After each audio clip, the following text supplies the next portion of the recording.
Don't tell me it's just a dream. 'Cause when I've had enough, you'll hear me say now. Don't you try to wait on my perfect day.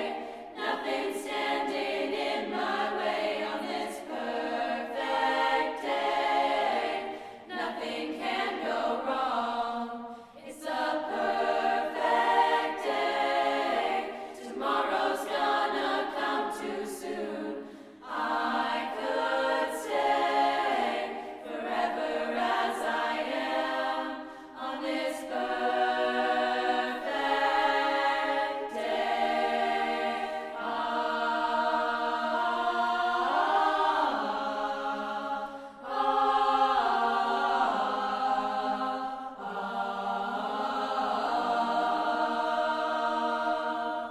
I'm in a race, but I've already won. Getting there can be half the fun. So don't stop me till I'm good and done.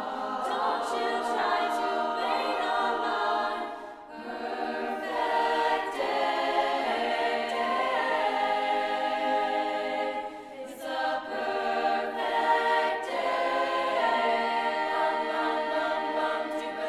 Do. It's a perfect day.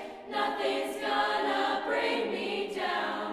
I could stay forever as I am on this perfect day. Nothing standing in my way on this perfect day. Nothing can go wrong. I'm in the race, but I've already won. Getting there can be half the fun. So don't stop me till I'm good and done. Don't you try to wait on my perfect day. On this perfect day. On this perfect day.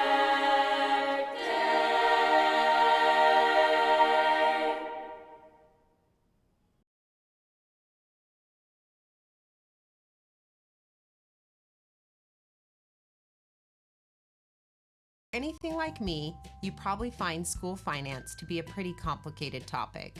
Most of the confusion is because school finance is so different from our personal finances. As an individual, I go to work and collect a paycheck. I deposit that paycheck at a bank and then use those funds to pay my expenses like a mortgage, car payment, utilities, groceries, and more. School finance is much more complicated, but once we begin to understand it, we'll have a better grasp of how our tax dollars will help meet the educational needs of our students. Schools receive their funding from two main sources: local property owners and the state of Arizona, and the federal government. Local and state funding provide about 90% and around 10% comes from the federal government. But here's where it starts to get complicated. Every dollar that comes into our schools has rules attached to it that mandate how it can be spent. Federal funds are very specific and fund things like special education and to assist students that are living in poverty, commonly referred to as Title I funds. Funds from the state are split into two pots: maintenance and operations and capital, with 99% in the maintenance and operations pot and 1% in capital. The maintenance and operations funds pay for daily operations of our schools, like salaries, transportation, utilities, and general supplies like paper. Capital funds pay for durable items that are owned or used by the school for many years, like buildings, furniture, buses, textbooks, and technology. If the money in either of the pots is not enough to meet the needs of our students, the district can ask the local community to pass an override or a bond, a tax on property. Overrides and bonds are different, and the funds they generate add to the different pots. Bonds are for capital expenses and pay for maintenance and repair of the school buildings, buses, and technology. Our community passed a bond in 2012 to pay for these items. Overrides are for the maintenance and operations pot. A maintenance and operations override is good for 7 years, and our community voted for our first override in 1996 and has voted to renew it 3 additional times. As budgets are shrinking, our community has helped to make up the difference in order to meet the many needs of our students. Funds from the override have supported assistant principals, nurses, PE, arts education, reading programs, gifted education, athletics, and extracurricular activities, while also maintaining class sizes. Does school finance make more sense now? I hope so, but if you still have questions or want more information, you can find it on our district website or by calling us.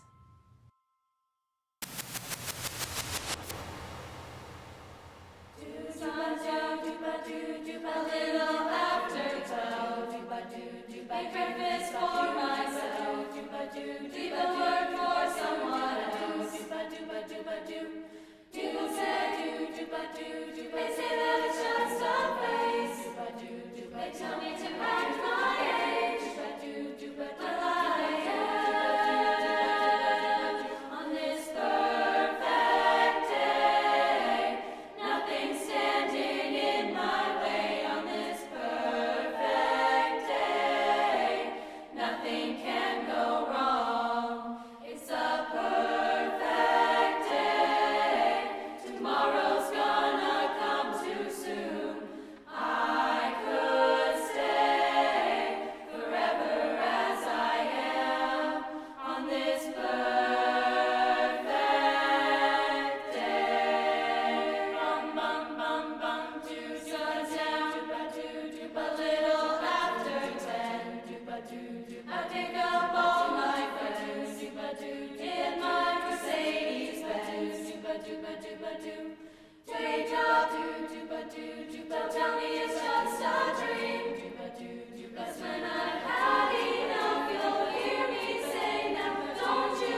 We're going to start in like 60 seconds, but don't time it, but like right around 60 seconds.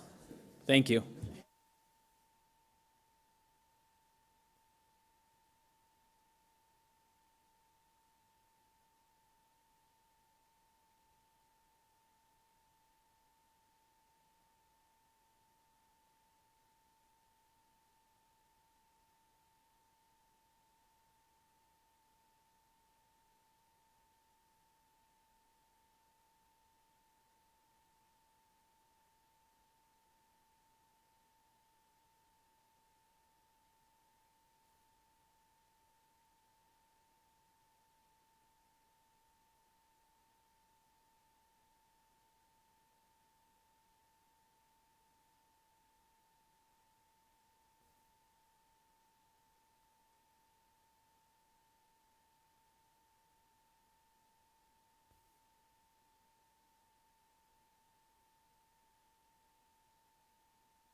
Just so you know, the seats up front, you get a more kind of a 3D, surreal kind of thing going on, and they're actually the more expensive seats. If you want to move up, we are offering a buy one, get free upgrade if you'd like the front seats. There we go, CTE, moving to the... There we go. Thank you for being the one in the crowd.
All right, thank you very much. We're going to go ahead and get started. I will use my Thor hammer to officially get things going. Now we can start. Thank you very much for being here. We appreciate it, especially everybody. There's no students. Anybody a student tonight? All right, no students. Okay, we can talk as adults. Good. All right, let's move on. Thank you for being here. We appreciate you being here tonight, helping us move PUSD forward. We're going ahead, and our first item on the agenda is extremely long, but we'll get through it very quickly. It is the category convene an executive session. This particular one, we just left our executive session. Oh, there, we had to click one more time. My apologies. All right, we have to come back into our regular session, right? All right, it's not on the agenda, no problem. All right, we need to return back to our regular session, and we are now in regular session. That was easy. All right, first one is a moment of silence. If you join me, we'll stand for about 30 seconds, a moment of silence to get our thoughts together, and then we'll move into the Pledge of Allegiance by Ms. Barkus, who's acting as our student tonight.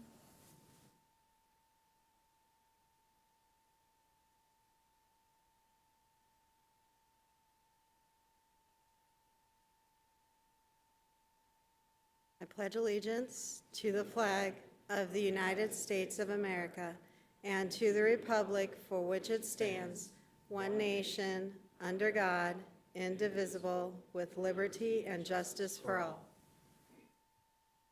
Thank you very much, Ms. Barkus. All right, next item on the agenda, and we actually have a great meeting tonight. We're very much looking forward to it. We have some very special guests, somehow all sitting together versus mingling with the crowd. And that's right, we like you for that. All right, personnel matter, number 5. That's the consideration of action regarding items 2A, 2B, and 2C as discussed in our executive session, which we just had, including possible adoption of statement of charges and issuance of a notice of termination to dismiss Brenda Aviary Gladney pursuant to ARS 15539. This particular event requires a motion and a second to move it to a vote. Members, any questions? If not, we can move on to a motion if so desired.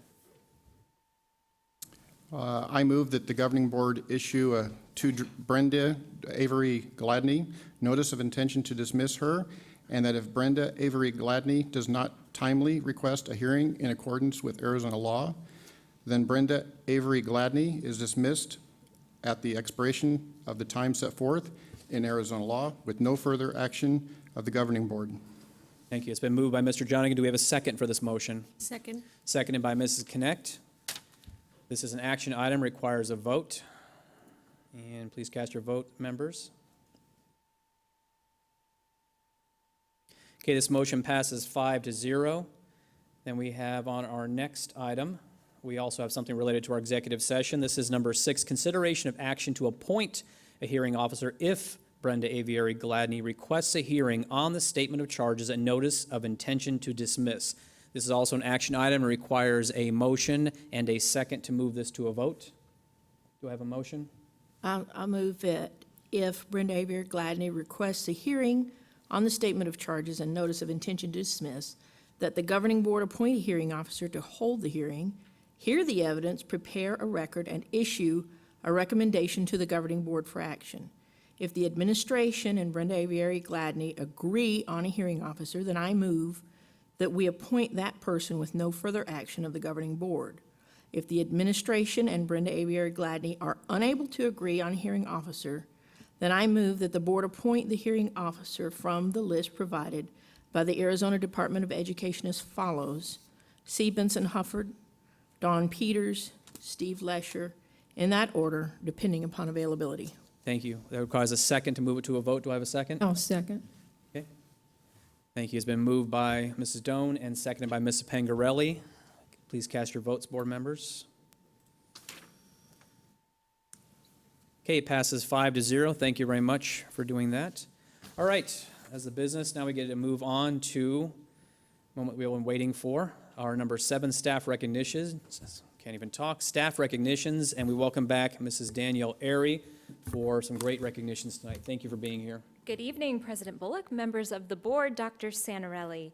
As you know, the Peoria Unified School District has an ongoing partnership between the cities of Glendale and Peoria to provide school resource officers on all 7 of our high school campuses.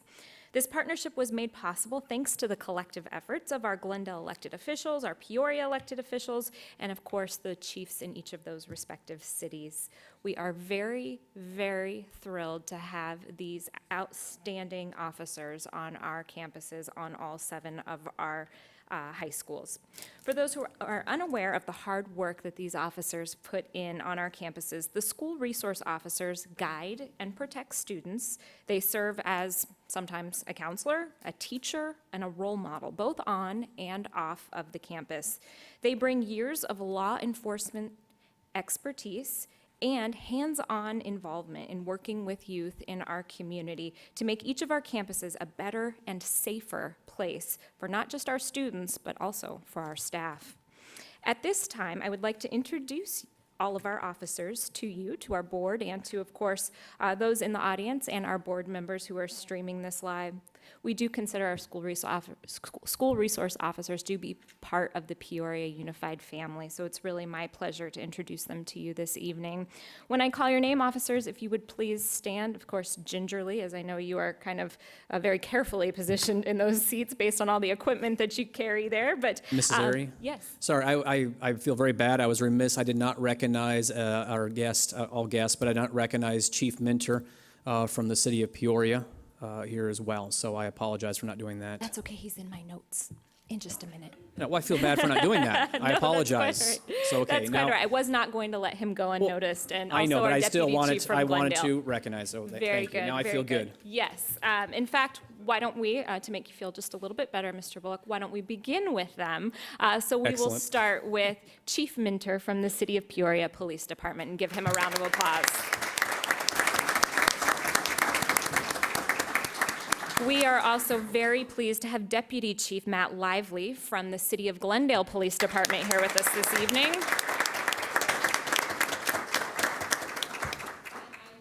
Deborah Black sends her regards from Glendale as well. She is tied up with a matter and unable to join us at this time, but certainly we appreciate the partnership with Glendale and with Peoria. So thank you very much, gentlemen, for being here this evening.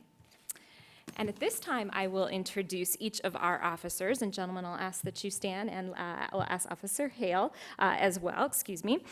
So we will go through and introduce you and just give you a big round of applause for all of the efforts that you put forth on your campus. From Raymond S. Kellis High School, Officer Maurice Cunningham, and he may have had a coaching, I think he had a coaching commitment this evening and was unable to be here from Raymond S. Kellis. Also from Cactus High School, Officer Ryan Enos, and I believe he also had a coaching commitment and was unable to join us. But we do have Officer Gerald Sidner from Ironwood High School who is here with us. Thank you for all you do at Ironwood.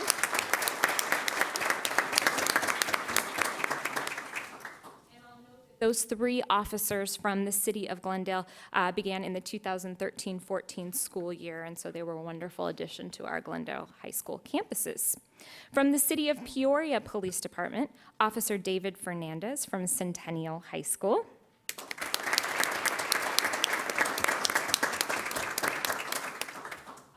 Lisa Hale from Liberty High School.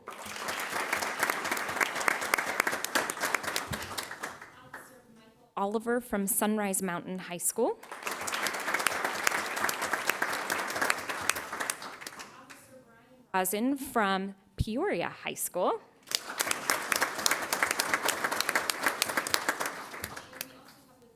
And from the City of Peoria, Commander Christofferson. And Lieutenant Larson. So we thank you both for being here. And we have had our City of Peoria police officers on our campuses anywhere from 1 to 4 years, just depending on each of them, but we certainly appreciate their commitment as well. And last but certainly not least, I know we have a number of our high school principals that are here with us and assistant principals. If you would all stand so we could give you a round of applause as well.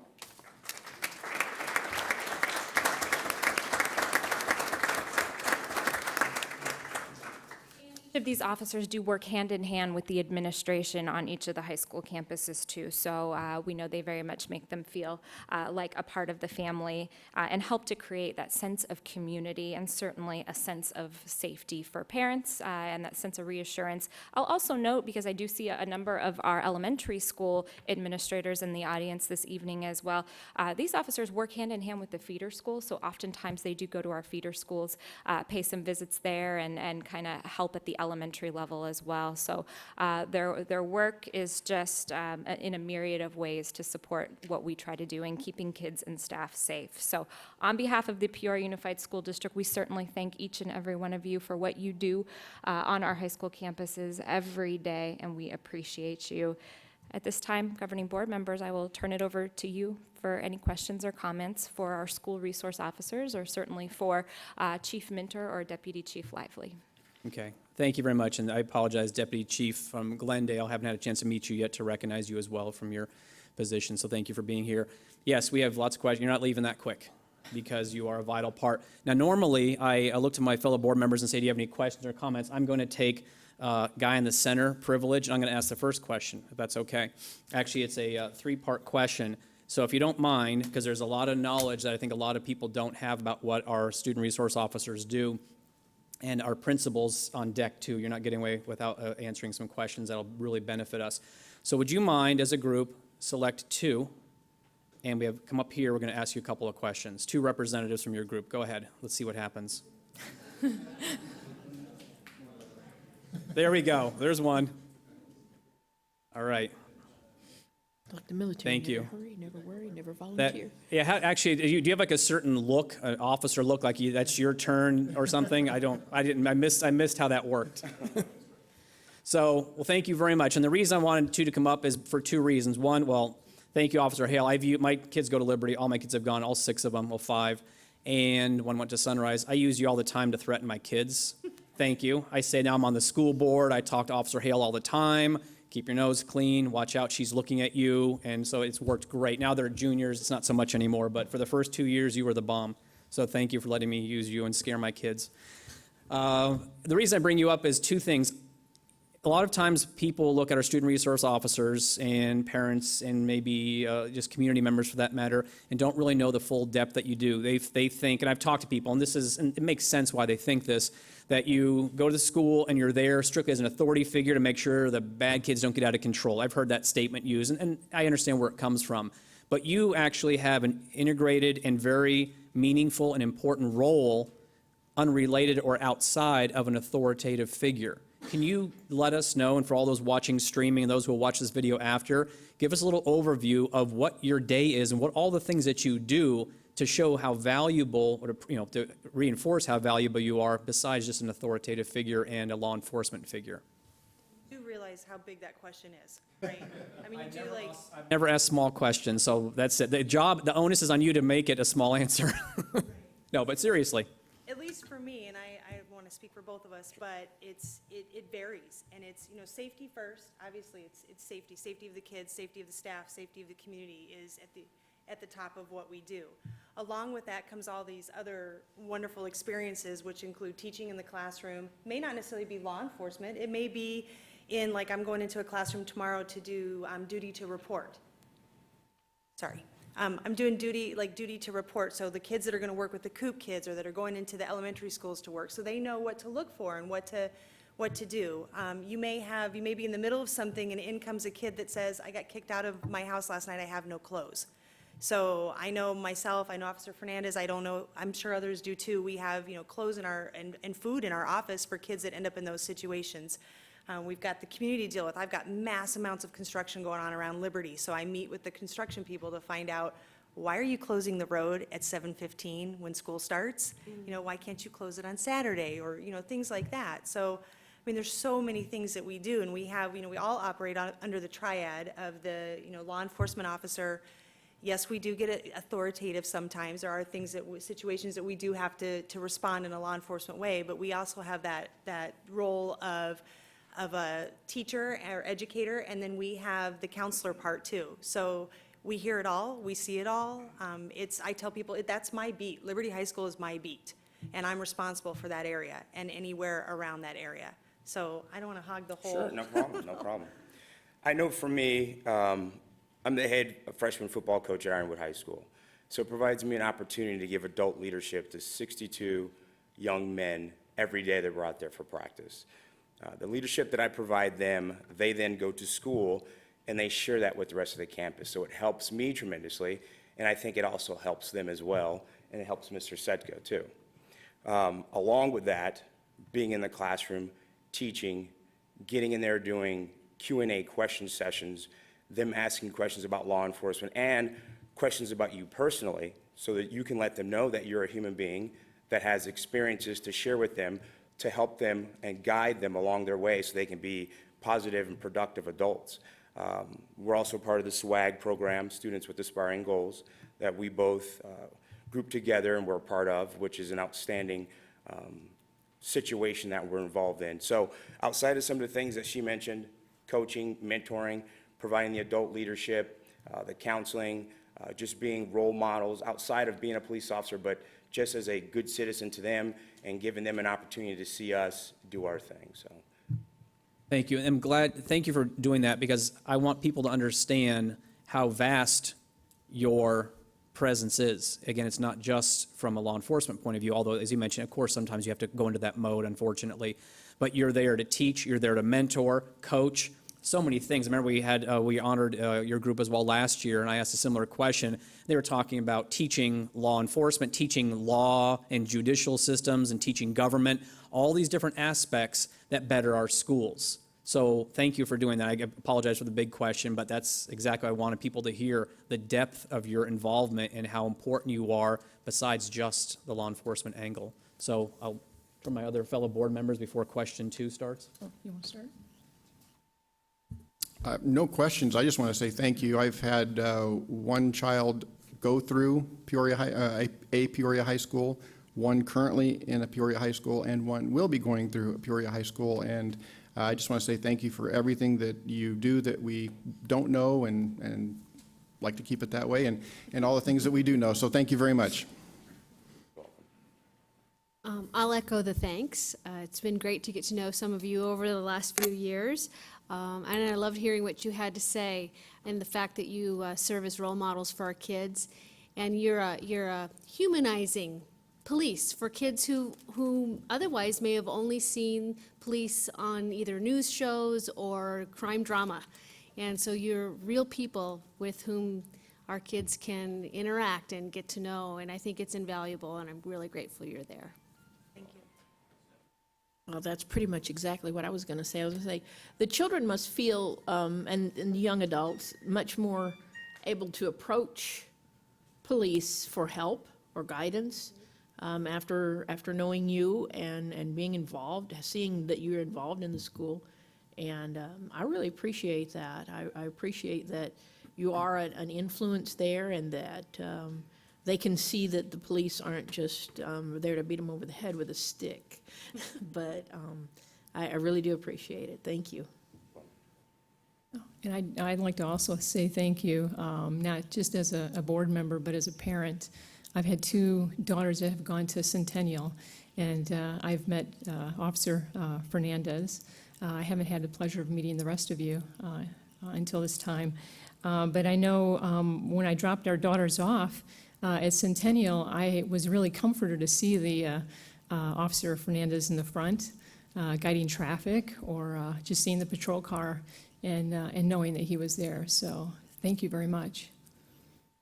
Last question for you, and again, this is a long one, you're going to shorten it for me. What can we as a school board and as a partner, what can administration do to make you more effective? Maybe one idea. That's a big one, because I know, like, I can only speak for Liberty. Sorry, microphone, just because Sorry. it's recorded, that's why. I can only speak for Liberty, because that's where I am, but I really think the way that we do things, of course, because it's my school, is dynamic. And I, Mrs. Coakley and I work hand in hand. She does all the discipline. She knows the kids. I can literally say, the kid with brown hair, and, oh yeah, so-and-so. It's a great partnership. So I right now, I don't know what I could think of that would make it any better, other than just as we keep working and making it better and moving forward. I really don't know what we could do. Okay, that's fair. Yeah, the relationship's ongoing, so the dynamics can change here and there, but I think the most important thing is just making sure that the communication's open and that it's effective, and that we're sharing ideas back and forth and letting each other know where we're at and how we're feeling about things with respect to drugs on campus, or how you want to deal with maybe fights that occur, or if that's starting to pick up, how do we want to deal with those things. So I think as long as the communication's there, I think everybody's professional, we'll be able to effectively do our job. So Thank you. I just want you to know, and I think you do, that you're really appreciated, and parents, we're all parents here too. A lot of us have kids in Liberty, or not Liberty, in Peoria high schools. It makes us feel really good, and I talk to a lot of parents, just like my fellow board members do, in their specific areas of town. You make us feel really good, and make us feel good about leaving our kids at school for the 8 or whatever hours a day, and the extra effort you put in. But please, I know you kind of answered already that things are dynamic and you're just communication. But to the other officers who didn't speak, please send the invitation out, whether you want to use it or not. Email us, call us. You can go to the district website, click on school board, click on one of our faces. It launches an email window, and you can email us with suggestions. Hey, this is not going good. Can you please help us? Or this is going great. Can you continue to further that? So the invitation is there, whether you take it or not. Please let us know. We are very happy what you do. We want to actively be partners, because you're part of the village. Dr. Senor is part of the village. Everyone here is part of the village to raise the kids.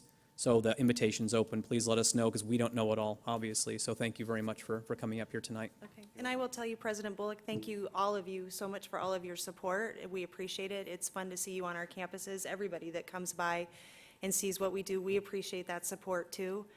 It's a big job, and it's I always say it's like 24 hours a day, 7 days a week, and you have no idea until you do it. But I'm completely honored, and I want to thank you for letting us have the opportunity to do it in the schools. Awesome. Just going to add one thing. You know, some of us have been at a conference today that has school districts from across the state, and you all are jewels in our crown. I mean, there are many school districts that don't have the opportunity to have high qualified police officers on their campus. And it just is another wonderful thing about our school district that we know we couldn't do without the partnership, so. it's Dr. terrific. Santarelli? Oh, sorry. Thank you, Mr. Bullock. I certainly, too, would just like to offer my sincere appreciation. There are SRO programs across the state, but in my opinion, few and far between that match the caliber of the services that you provide, both through the city of Peoria and the city of Glendale. So thank you very much, and I can tell you that there's not a day that goes by that I don't have a reference from somebody about the impact that you've had along the way. And so thank you very much. And Chief Mentor, also I'll take this opportunity to thank you for the tremendous relationship that you have developed in the community and certainly with the district and myself. And we have a great relationship and a direct line of communication. And also Deputy Chief Lively. Boy, we've known one another for longer than we'd like to admit. Deputy Chief Lively comes by this fairly naturally. His father was a school principal, by the way. I don't want to mention who might have been a student at that time, but and we go back a long way with the City of Glendale, and Deputy Chief continues to provide wonderful support for our district. So thank you all very much. Thank you.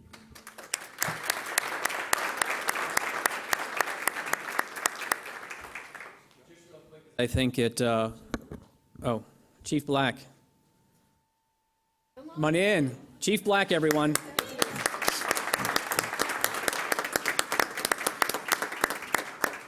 You were almost selected for a question and answer session. Lucky you. Just to wrap up at least my part, my fellow board members, of course, as much time because this is a good time to learn about something so important to us.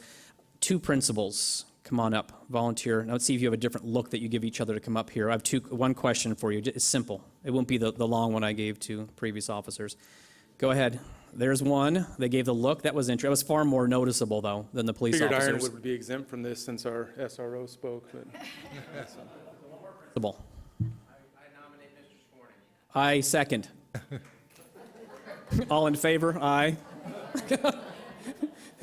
So much for democracy. The reason I want to bring, and thank you for your service as well. The reason that I wanted you two to come up, or two principals, is I wanted to, please, if you don't mind, again, to those watching, recording, and those who watch it in the future, tell us what the SRO program means to your school, maybe one or two specific examples of where you said, thank goodness. there's definitely more than one or two examples. I think Gerald shared all the ways that he impacts Ironwood High School, and it's beyond the work that he does, keeping our campus safe, that feeling of safety, having the police officer on campus, but it's the classroom presentations that he does, being involved as a football coach on our campus. Kids gravitate towards him in a good way. Kids come to talk to him. He has a little crowd that hangs out with him at lunchtime under the tree that get concerned if he's somewhere else on campus. So it's just really the sense of being part of Ironwood High School, making Ironwood High School a safe place, and I'm sure it's the same thing that happens at every high school. Thank you very much. I would echo as well the brilliance of Mr. Setka, but it is this Officer Oliver's presence makes a huge difference on a daily basis, whether it's minute contributions or just on a macro level. The resource he provides is absolutely invaluable. We've had situations with students who would not open up to anybody but Officer Oliver and be able to really get to what's going on and solve situations and be very proactive. And we've avoided so many situations because of his presence and his skill set. So it's also really powerful just walk the campus with him and just get a different idea, because as educators we see it through one scope and one lens, but it's really valuable to see it through police officers and the law enforcement's eyes as well. It's just broadened my skill set. He's been a huge asset. Good. Well, thank you very much. I appreciate that perspective, because it really is, it's the same, but it's different. It's two different angles. I'm glad you used that term lens, because it is two different lenses. Fellow board members, any other questions? None? Okay, thank you very much, all of you, for participating. We really appreciate it. Mrs. Airy, more? Oh, okay. On to the other business. All right, well, thank you very much. We'll move on to, oh, sorry, Mr. Just Dr. Centerelli. some just general recognitions, Mr. Bullock, before you go to board recognitions, if I could offer a couple. Every year, it seems like for the last several years, we have had a National Hispanic Scholar, and this year we have one that has been announced already. There may be more, but Jake Armenta from Sunrise Mountain High School, National Hispanic Scholar. Also, as you know, tomorrow is a pretty significant day in the history of our country. And without exception, our schools are very engaged in offering activities around that tragic day in remembrance, and certainly we have provided a list of those activities for the board. We also have those listed on our website, and we're certainly proud of that continuing tradition in Peoria. And then lastly, we had the mayor of Peoria in one of our classrooms here very recently, and Sunset Heights, and was reading to first graders. So we appreciate Mayor Carlott joining us for a few hours at Sunset Heights. Thank you. Thank you very much, Dr. Centerly. And thank you to your staff and teachers for recognizing September 11th. I hope our kids forever learn that deeply, what it meant, what the reasons behind it, and what we can do to move forward. So thank you for doing that. All right, next item on the agenda is board recognitions. Board members, do you have any recognitions this particular time period? Mr. Johnigan. Once again, I had the great luxury of going out and visiting schools. This time it was the Centennial Cluster, and I just want to just say how awesome that was. Another great experience. Mrs. Pallas Thompson, thank you very much for your time on that day. But going through Centennial, seeing the PSBN program up close and personal, I know we've seen it here, but to actually see it on campus and how it's interacts behind the scenes, fantastic. Mrs. Principal Lopez-Lira was fantastic and kind in her time with the touring of the school. Went on to Desert Harbor. Principal Burhauer was just fantastic. Great stuff there. I have to take a moment. At that school, we had 3 students that joined me in greeting me at the school, and through the conversation, we got around to finding out they had all come from different areas to attend the school for different reasons. And I was very moved by how much they have progressed in their education and so forth from early on to the time they've come over to Desert Harbor. And I asked a simple question. Yes, I pulled a mat. And I asked them a question, and I asked them what one teacher comes to mind at Desert Harbor that stood out to them. Which one just kind of turned it around for them or whatever. And all 3 almost simultaneously said Miss Vasquez. And so I promptly said, well, that's exactly where we're going to go. We're going to go look at the class and interrupt it. And that's what we did. And I think that's just some of the most rewarding things as a board member is to get out and see the schools. But a specific situation like this where there's a teacher that's just doing her normal, what she thinks is a normal day activity, but to see the impact that she and many other teachers have was just, touched me, and you could see the appreciation on her face. So that was just outstanding. Again, went over to Paseo Verde, Oasis, great time there. Ira Murphy, Sundance, all fantastic visits.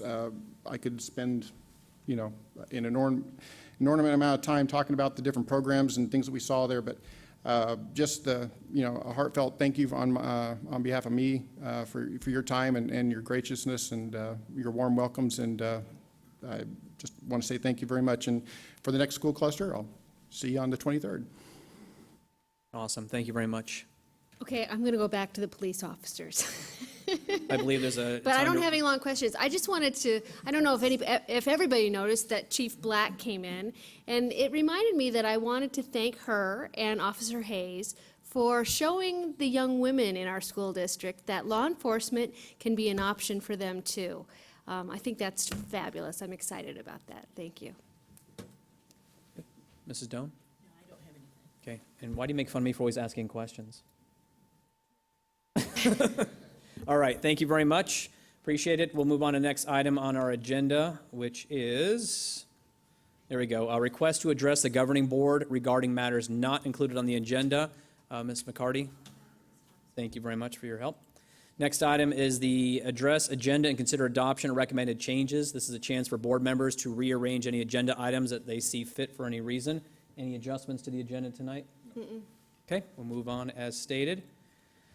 All right, I'm really looking forward to this. Can I just tell you that? Our presentation on school safety. Our officer is going to stay. If not, you're going to stay. School safety. All right. Okay, just making sure, because that just dovetails. Really nice. Good. Yeah, good segue. Mr. Savoy, welcome, sir.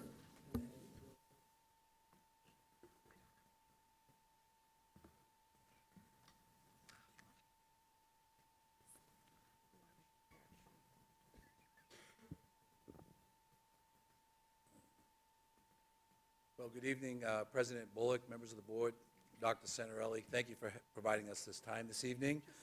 I wore a little bit of red, white, and blue tonight, just in honor of the NFL season beginning, the Patriots versus Miss Aries Steelers. So, anyways. Not just her Steelers. But thank you for having us tonight. And I want to also echo all the compliments and the kind words from our board directed to our police officers.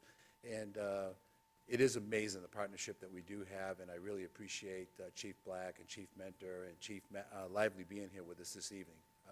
It's really important to us, and obviously you can tell it's important to them. Tonight's presentation is on an update for the governing board on school safety. And we know that it's all about the climate and the culture that we're creating in our schools. And when we begin to put this together, it's a very large, comprehensive topic to talk about. And one of the things that comes through that's really, really clear is that safety is everyone's business. And to that point, I really believe anyone could be providing this presentation tonight in our district and in our cities, because all of us work for the safety of our students and our schools. Parents play a huge role, and they're very well connected to us, and that's an important piece in the platform that we work from, that we ensure that we have great relationships with our parents, because they're vital to maintaining that level and expectation of safety on our campus.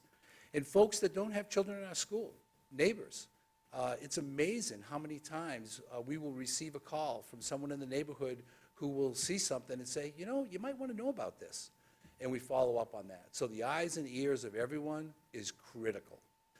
And when we think in terms of our district office and our schools, the administrators that work, our teachers, but in particular the Information and Management Technology Group, they play a huge role in safety, the safety of our students. Human Resources plays a huge role in the safety of our staff members. And so everyone is committed to that goal. Our objectives this evening for all of you is to review our district readiness. What is our status? We'd like to share with the board our ongoing work with the community to ensure the safety of all of our students. And at the end, we'd like to share some information about some initiatives that we're continuing to work on and that will be new this year.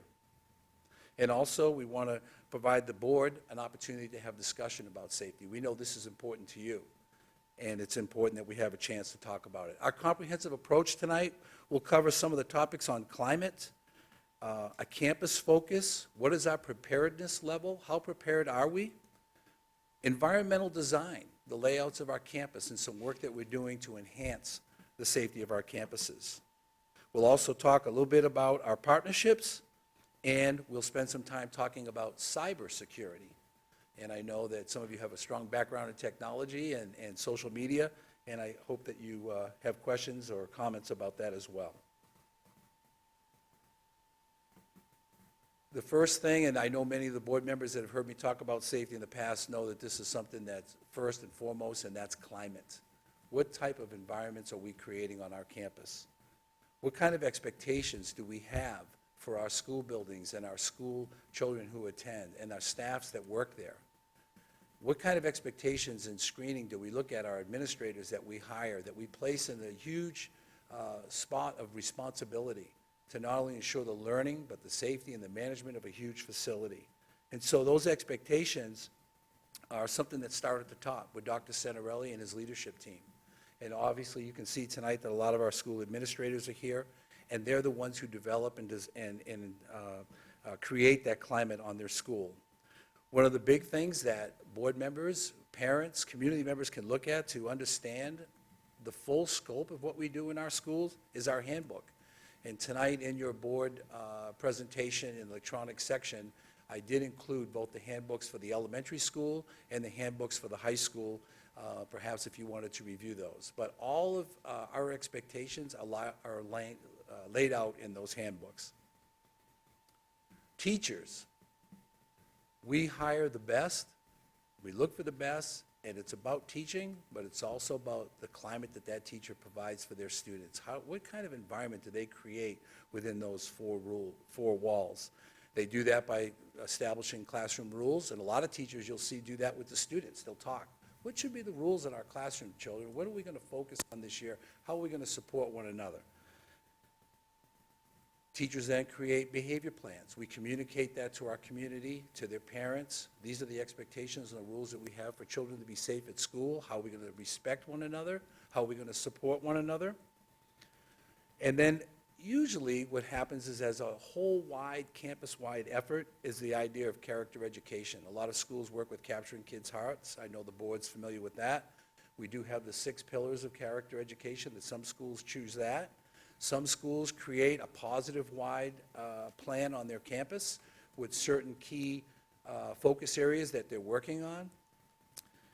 And what I like the most is where the things have changed, I think, from the days when I was in school, where the school mom was looking for you. If you broke the rule, you knew about it. We're working so much more on the idea of positive reinforcement. Let's address when people are not meeting those expectations in a more positive way. One good example that I learned as a parent, but also as a teacher, was, you can say, don't run, or you could say, please walk. And I know that sounds, pretty innocuous and not really that big a deal, but over time, if a teacher or an administrator can approach different situations in a positive way and focus on the positive, students begin to reach that self-fulfilling prophecy. And then it's listed in the last bullet here, but these areas are huge. Visibility, availability, and relationships. You heard the school resource officers talk about relationships. You heard the principals say how important the relationships are. I cannot tell you how many times, from a K-12 administrator perspective, that we hear from a principal that says, this is what happened at school today, and I will say, well, how did you hear about that? Well, a student came and talked to me about it. The relationships that our administrators, our assistant principals, they're in the trenches every day with the students, and they build these key relationships with students, all kinds of students. You know that if you've been to our campus, there's all kinds, and it's important that we connect with each and every one of them. They are our eyes and ears in the school campus. And so relationships is huge. The concept of availability is we want to be available when the neighbor calls, when the parent comes up to the school. And we work with our principals to make sure they're available. If it's a concern that a parent has, make every effort you can to address it. If not then, as soon as possible. And visibility. I think I heard was someone was talking about when they pull up to the school and they see the school resource officer, or when they see the principal. I can remember years ago, I think it was Ms. Pangrelli actually that made that statement, but I can remember years ago as a first-year teacher, the principal of the school was out front every single morning, his wingtip shoes, his sweater, and he'd be rocking on his feet, and he greeted everyone who came in. And I always remember that. I thought that was so critically important because everyone saw him out there, and it's huge. And so this is not about police work, this slide. This is not about, I got you. This is not about the nuts and the bolts and the nitty-gritty of safety, but I will tell you, this is perhaps the most important piece that you will hear tonight. If you're searching for safe schools and positive places for children to learn, it's about the climate that we create. And we're grateful for our board that has high expectations for our district, and certainly Dr. Santarelli and his expectation on what our schools are to be like. We have a multifaceted approach. A school is a huge place. Some of our schools, our high schools are 1,800 to 2,400 students. Our elementary schools can be anywhere from 500 to 1,000. That's a lot of bodies moving around a campus. Each staff is 100 plus. There's visitors to a campus, and so you have to have certain procedures. And that will cover things like playground rules and supervision. You know, what kind of rules do you have in an elementary school for children to utilize the slide or to utilize the swing and the safe zone underneath? Things you may not think about, but they're critically important. And supervision, how many people should be watching how many students on the playground at a given time? And where are those assignments? Where do we station people? Where are the blind spots? Cafeteria, when you think about cafeteria, the number of thousands of meals that we serve each day at breakfast and lunch, is it a safe environment? Is the food prepared properly? Are the tables clean? Are the floors dry and free of debris so that people can walk safely? The workers, they're working with hot ovens and they're working in an area where there's a lot of sharp objects. Have we created a safe place for them to work? We do monthly inspection reports. Our principals are engaged in that, our assistant principals. They must walk their campus. They turn that information in. Anything that appears to be unsafe is reported and followed up by our district facilities group. Sign in and sign out. You've probably all have experienced that. You go to the school. Now, being a board member, it's probably kind of lucky. They see you come in, they say, okay, I know who that is. We better call for their children. But schools, back to that relationship piece, it is amazing how many of the front office staffs know the moms and dads that come through the door every day. But still, we do have a procedure. You come in, they want to verify who you are, you sign in, you sign your children out. If you're going to visit the campus, you're provided the visitor badge. Again, critical things in maintaining a safe school environment. Drop-off pickup.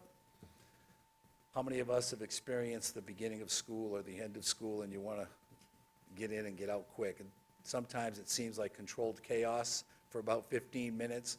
I will tell you that with the city of Glendale and the city of Peoria, we work very closely with their traffic departments and their police departments to help us to figure out the best way to control the flow of traffic. It's not always perfect, but we work for it to be safe. Some of our principals have become very creative with orange cones and signage to try to control that flow so we don't have little ones or high school students running into an area that's unsafe. And our multifaceted approach includes training annually in a wide variety of areas, of which you're going to hear some of them shortly. There's about, just to help with the board, I have about 6 or 8 slides of the different types of school safety. If you have questions at any point during, President Bullock, at your pleasure, or at the end, whatever works for the board. So now, what about the security of a campus? When you think about security, this is when I like the comment that Mr. Sfornick made, where he said that it expanded his skill set, a different perspective in working with Officer Oliver. When he would talk with Officer Oliver, he would learn things that we as educators were never initially trained in about the layout of a campus or the way that a campus moves, and some security things that police officers, that's where the bulk of their training is. They learn a lot about how people act, how the environment is set up, how to interact in situations that could be tense or difficult. And so they have provided a lot of guidance for us. But in the terms of the security of a campus, an assistant principal plays an extremely important role. The principal is tasked, well, they're both tasked with a lot of responsibilities. But one of the things that I can recall as a new assistant principal was one of the things that you were tasked with was security. And that meaning, is the playground safe? Do we have good pedestrian traffic flow? Are we aware of what's going on our campus? Is our campus secure? Are gates locked, doors locked? Are things properly put away, fixed? And our assistant principals do that. You heard that the SROs, many of them work under the direction or cooperation or collaboration with the assistant principals, and we can't say enough about their role on our campus.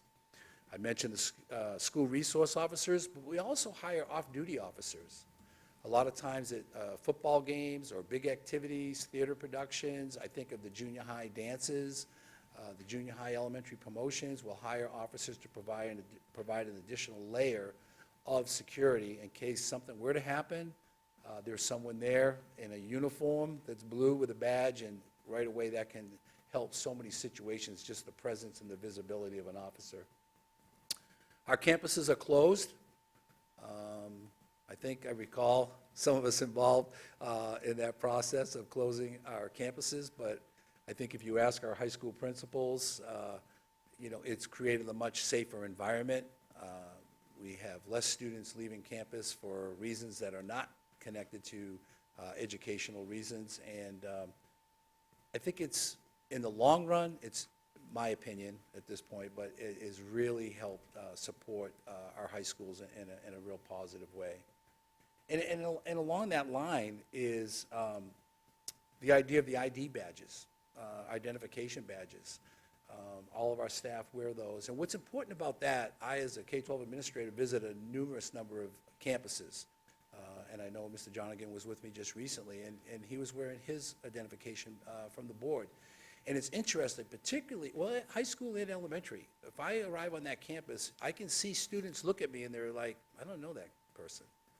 But as soon as they see my badge, I see it on their face that they just, okay, he's one of us, And I always feel better at that point. And I can sense and I can tell that the student is more comfortable that way. At our high school campuses, our high school students wear identification badges, which also, I think, helps in the security of their campus. Healthcare professionals, our registered nurses, our licensed nurses, that is a saving grace as a school administrator. If you have a student that's in distress, that's hurt, a staff member, even yourself, to know that there's somebody there that's medically trained that can provide immediate intervention. Once 911 is called and help is on the way, you have a trained medical professional who knows what to do. The school healthcare professional, many of you, I'm sure, have interacted with them with your own children. If they're not feeling well at one time or another, they are amazing at that connection that they make with the community. There are some students who may be chronically ill, but still fight the battle and come to school every day, and they have that healthcare person there to support them, to take care of them. A lot of our children are diabetic or maybe on other type of medication, and to be able to provide that level of support keeps them safe. And I think moms and dads are not as worried. They know there's someone there that can take care of their children. Behavior interventionists and counselors, I'm referring primarily to high school guidance counselors. And the behavior interventionists, I know the governing board, we worked through a couple of years ago on our change in the model with the school psychologists and providing that support more than just being the assessor or the evaluator of a student for perhaps special education or a 504 plan, but actually somebody who's a trained professional in helping to counsel students that may have a concern in their life.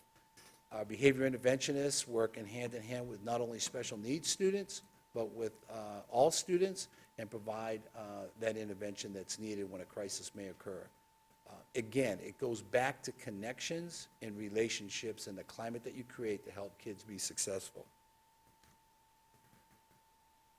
Preparedness. What do we do to be prepared in the Peoria Unified School District?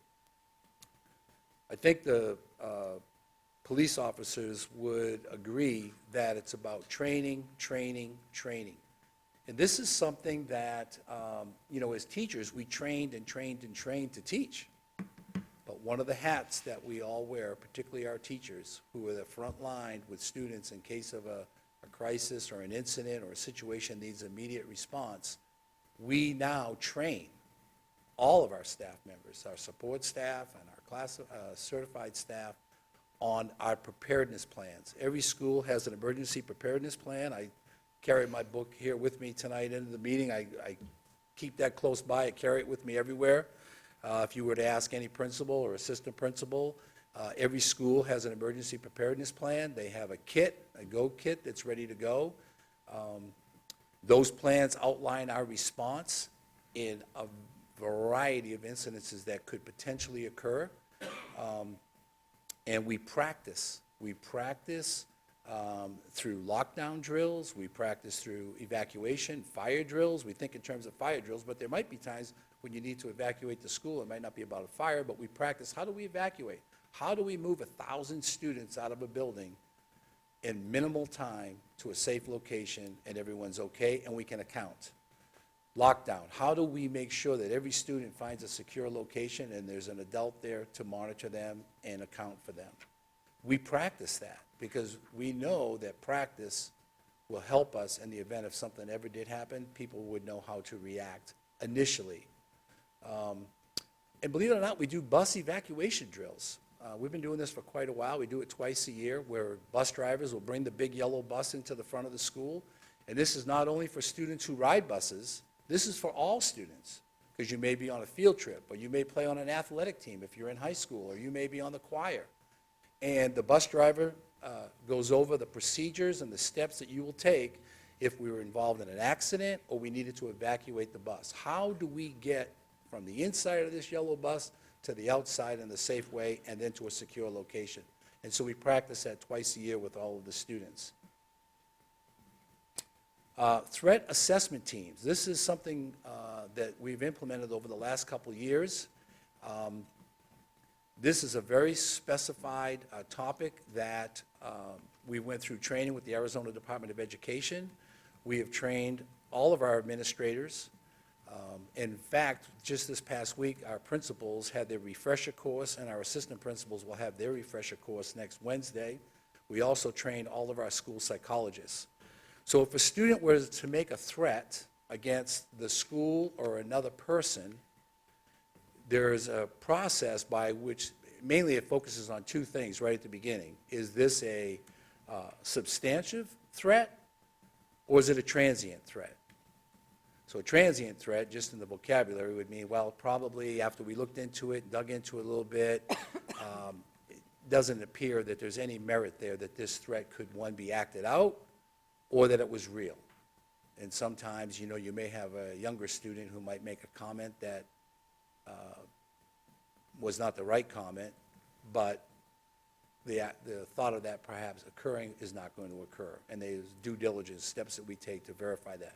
But if it's a substantive threat, then we do have a team that comes in made up of our behavior interventionists, our school psychologists, our administrators are involved, and we dig deeper, drill down further, families involved, students involved, and the police are involved.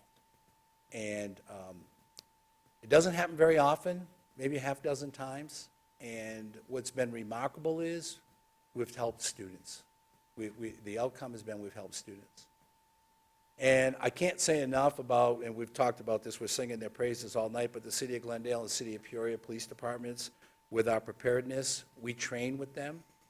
And you'll hear about that in a little bit in the next slide. But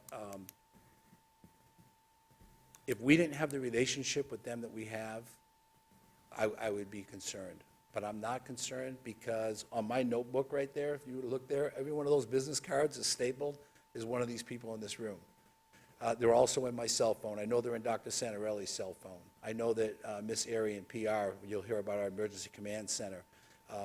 We have a relationship where if I'm talking on the phone, I can see their face, and that's huge. Environmental design, what does that mean? I actually learned this from Officer Fernandez. Each year, Officer Fernandez and we present to aspiring administrators about school safety. This is a task that you'll have as a school administrator someday. And he does a remarkable job, and what I learned from him was the way that a building sits, the shrubbery around the building, the lighting, the way it is situated, can have a direct correlation to potential danger. What's interesting is, I'm from the East Coast, and a lot of those buildings back there were built long before the concerns that we face today. And I can tell you that in our most recent construction with Sunset Heights, there was actually active conversation about how do you lay out a school? And so you can see even architectural people are beginning to think a little bit differently in the design of campuses.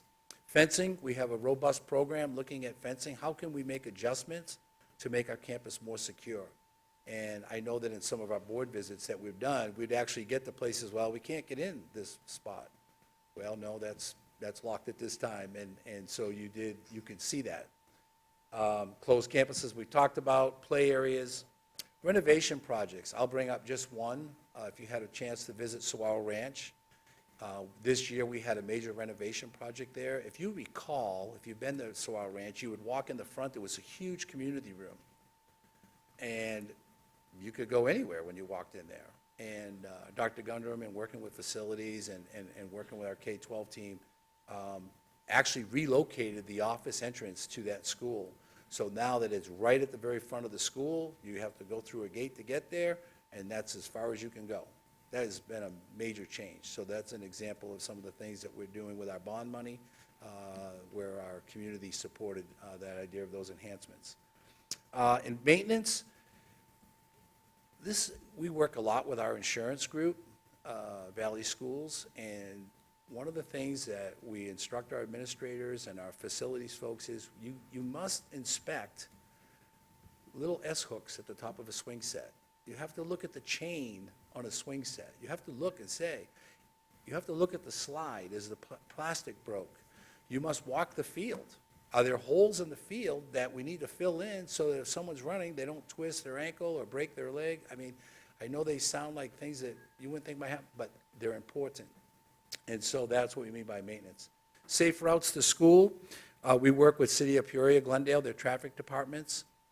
They provide to us an engineered map that shows the safest route for every student to walk to the school of where they live. So if they live in a bus area, then that's different. But if you live in a walk area, there's actually a prescribed route that shows how you funnel from every one of the neighborhoods. It shows the route, and it leads you to the school. And that's the adopted prescribed route. We work with them collaboratively, and together we say, yes, that meets our needs. The city says, well, that meets our needs as far as crosswalks, stop signs, those kind of things. So there is a method sometimes you don't think about, but actually it's pretty important. You know, how safe are our students walking to school? Well, there's actually an engineered plan that says this is the way you should go. Cybersecurity. All of our students sign an acceptable use policy. In fact, every single day when I log in, or any teacher logs in, or any student logs into their account, you acknowledge that you will abide by the acceptable use policy every single day. I put in there SIPA, which is just an example of the Children's Internet Protection Act, federal legislation that we as a district abide by. And that's primarily for the safety of our students on the internet. It also is connected to our E-rate, and we must be compliant with that act. There's also the COPA federal legislation, which is the Children's Online Privacy Protection Act, that we abide by as well. And that's primarily for students less than 13 years old, that we are required. It's much like FERPA in the protection of their personal identity and their data, and what companies may have access and what they can do with that data. We monitor social media. Ms. Airy and her team primarily are monitoring Facebook and Twitter. It's, again, interesting, the relationships that we have with our students who also, as you know, monitor social media every day. And they'll be usually the first that will go to a school resource officer. You know, Officer Hale said students will come into my office. If students typically see something of danger or concern on social media, they report that. Not every student will, but we just need one.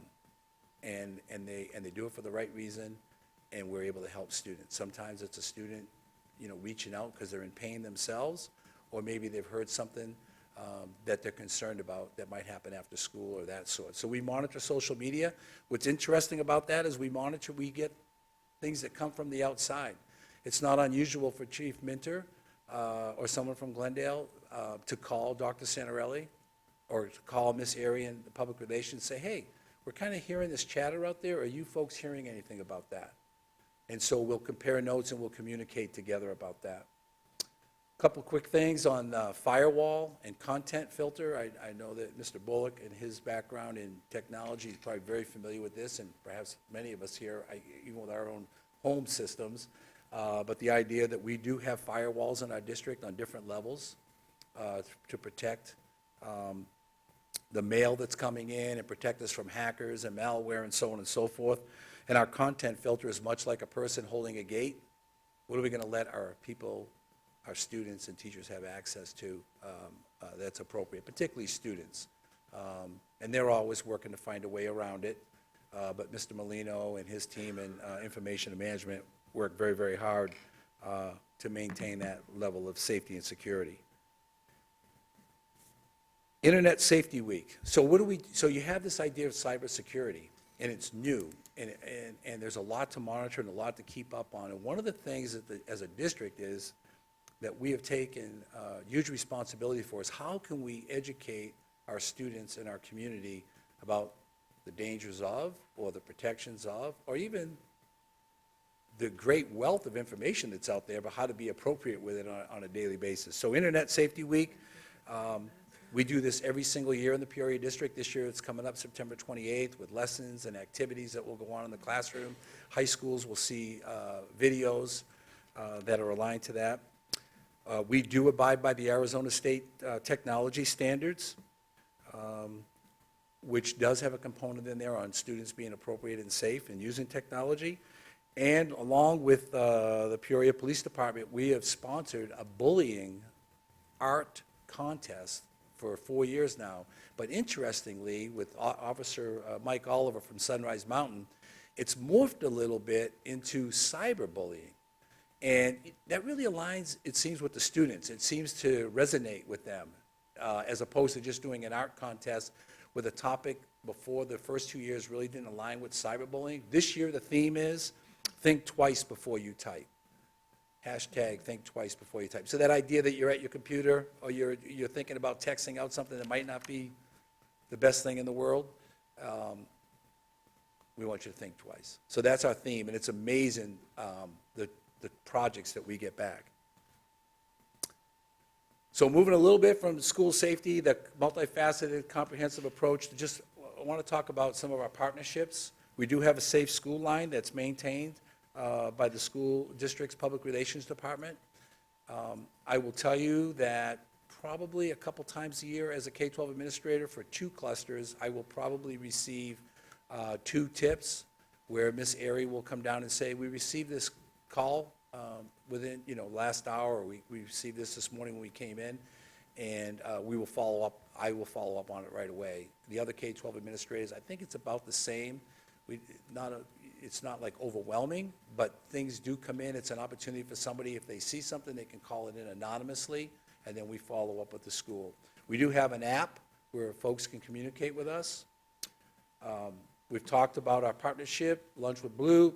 An interesting one is tabletop exercises. When Chief Minter first joined Peoria Police, he lit the fire for all of us on this idea of, we're going to come to your school, I want your leadership team on safety to be here, and I'm going to throw a scenario on the table. And Glendale Police have been doing this for a while, but we did this with actually now both cities. And so you sit around the table and they throw a scenario out. And then they ask you questions and they want to see how we respond. And again, this is training. And what was great is when you're working with Chief Minter and his team, or Chief Black and her team, when you finish the scenario, they provide you feedback. They say, hey, have you thought about this? Have you thought about that? So the experts are helping us get better. And then I know that Chief Minter sat down with Dr. Santarelli and kind of gave him a review of how our schools. And we continue to do that. In fact, I asked one of the officers today at a luncheon we were at with them about gearing it up for a new round again. We did it about 2 years ago, only because now we have new administrators, and it's good practice, so we're going to get training on that. You don't see swag on here, students with aspiring goals. This was the genesis of one of the motor officers in the Peoria Police Department, and twice a year we take over 350 students to an activity, whether it be a Diamondback game or a basketball game, and we recognize those students who have done good in school. And that's all done by the Glendale and Peoria Police Departments. They provide that to our kids. Dinner, a game, a great night. And I always laugh because when we show up, we have 350 students and about 40 police officers in blue uniforms. And I always feel bad for the people like, okay, now I'm sitting with all these police officers? But, I mean, we make a presence. We come in, we got the whole section. It's kind of fun. A couple other things that I mentioned is we've done a lot of work over the last year, year and a half. I know many of the board members are aware of this, with family and parent seminars, particularly about substance abuse. We did some big work with that.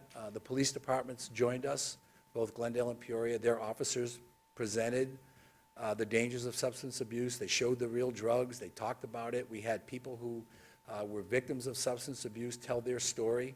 And as a district, we sponsored that. It was powerful. It was so powerful. In fact, we also were involved in the heroin and opiate conclave that they called together out at Rio Vista Park last year. With a lot of different people, not just educators, not just law enforcement, a lot of mental health professionals, really looking at what are the roots of that problem and how can we help kids stay away from that. And I would be remiss if I did not mention City of Peoria Chief Minter, his You Can Luncheon, which is the United Community Action Network. If you get a chance to go to that, it's a very diverse group of people. And what's always good about it, today I had a chance, I met a woman there with Katie's Way about teen dating, and she wants to reach out and talk to our high school principals and see if that's something that might fit. It's just an idea of how you connect and you make all those connections. I didn't talk a lot about joint training exercises, but I want to thank Matt Lively. Chief Lively had myself and Mr. Kegel and a couple others out to Raymond S. Kellis, and we got to watch a joint training exercise with the FBI, Black Hawk helicopters, DEA, Glendale Police, DPS Police. I mean, it was amazing. And he invited us out there. We had a pretty good vantage, and we got to watch. I was there for the Black Hawk helicopter. I just wanted to see those things fly in. But it's just an example of spending time together, talking. He showed us the mobile command post where they can, the big vans that you see where they drive in and what that all looks like on the inside. It was kind of neat. Last couple things, initiatives. What are we doing as a district to keep the good work going, keep our places safe? We will continue our security reviews. Last year, we piloted detection canines at 2 high schools, Liberty High School and Sunrise Mountain. The plan this year is to roll that out at all of our high schools. We're working currently in setting up meetings with the detection canine folks and the principals of those schools. We're going to rely on Mr. Croto and Mr. Svornick to help guide us in how they did that so successfully last year at their schools. We had great community support. And, you know, we were nervous about that. You know, how is the community going to respond? And I think we achieved that by probably, I think, 2 or 3 community meetings. The police department was there with us. They met with the parents. It was powerful.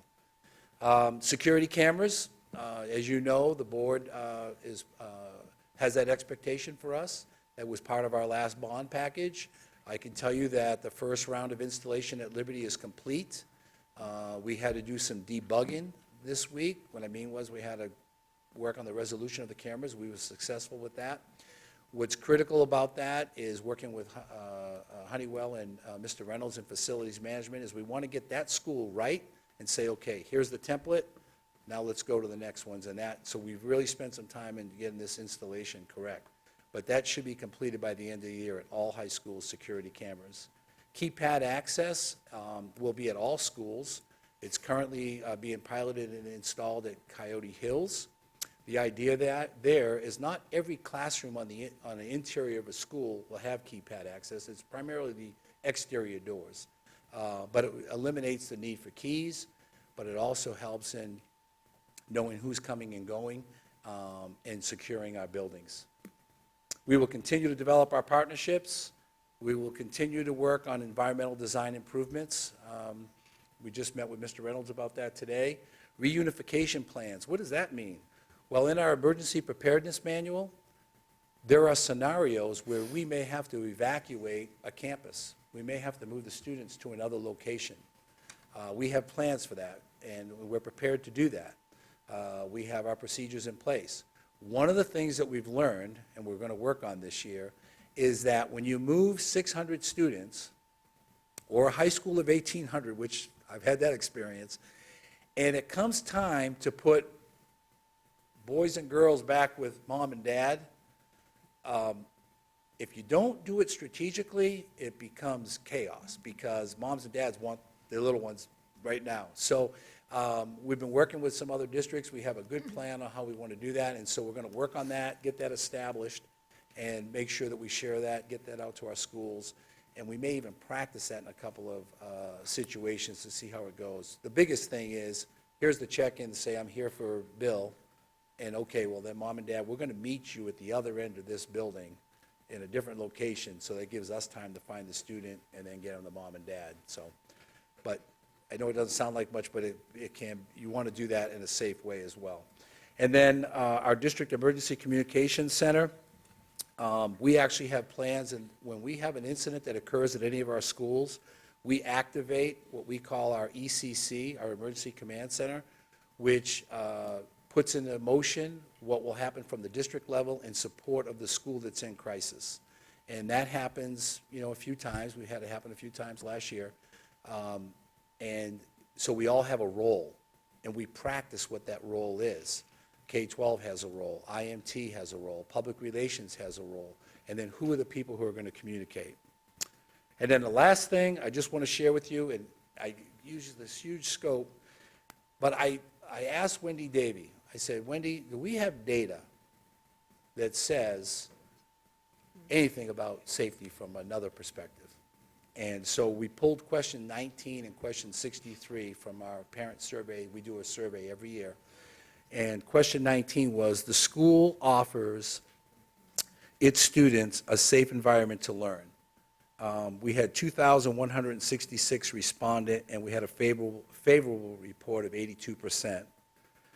And then question 63 was, my child is in a safe environment while on campus during the school day, and of 2,165, so someone missed there, we had an 80% favorable rate. The national rate on that question was 79% of about, I think, 300,000 respondents. So in comparison, if the sense is that our community does feel safe where their children attend school. So I apologize. I feel like I took some time with the board. I hope that you found some of it helpful, insightful. We stand for questions. I have Chief Minter and Chief Black, principals and assistant principals here as well. Okay, thank you, Mr. Savoy. Thank you for taking the time, because it's something that's critical. You know, there's all aspects to the education model, but this is one of the most important. Unless you feel safe and secure, the rest of it goes out the window, I think. As a student in the past and as a parent now, it all goes out the window. It doesn't matter if you're not safe and secure. So I'll start with my right. Board members' questions, comments, concerns, ideas? No, I just have a comment about the getting the students and the parents back together. I had our daughter, like 4 years ago, they had an incident at Centennial, and I know it took a while to get everybody back together, so I'm glad you worked on that. And thank you very much for the presentation. It was very, very intense and very, very good. Thank you. Just two questions, really. One around the fencing. I know that most schools have fencing, but some of the elementary schools have maybe limited fencing or lower than desired fencing. I think we're looking at kind of revising some of those. Do you have any idea of what some of the plans are? I'm not sure if Oasis was one of them, or one of the recent schools I was at had a concern about the fencing between the front of the school and keeping some of the kids secure that way. Has that come up to your attention yet, or?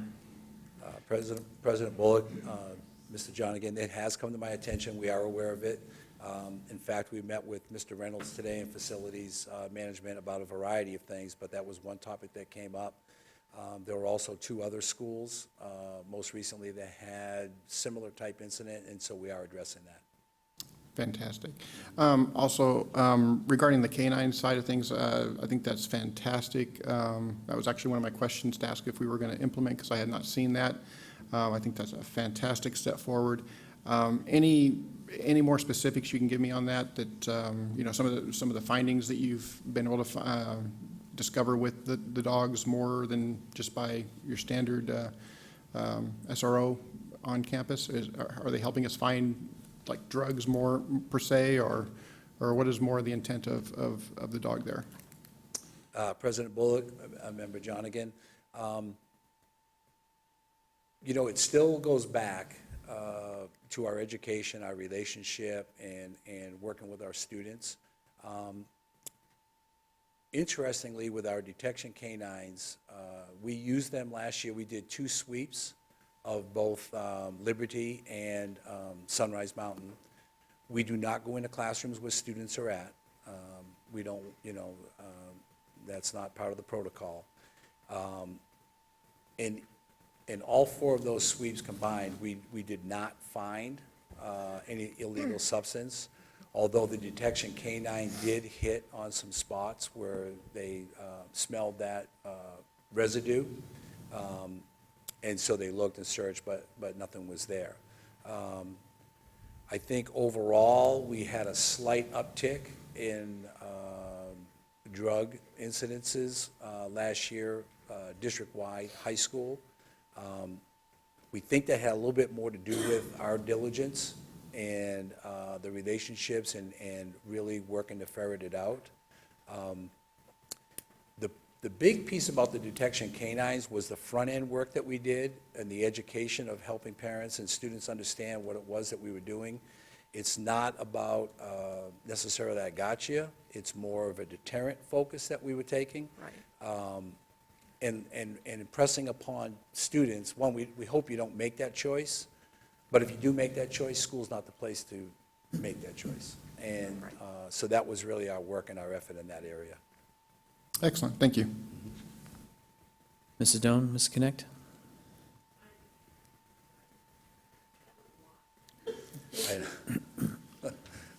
Ms. Connect? Thank you for your very comprehensive report, Mr. Savoy. A couple things I wanted to mention.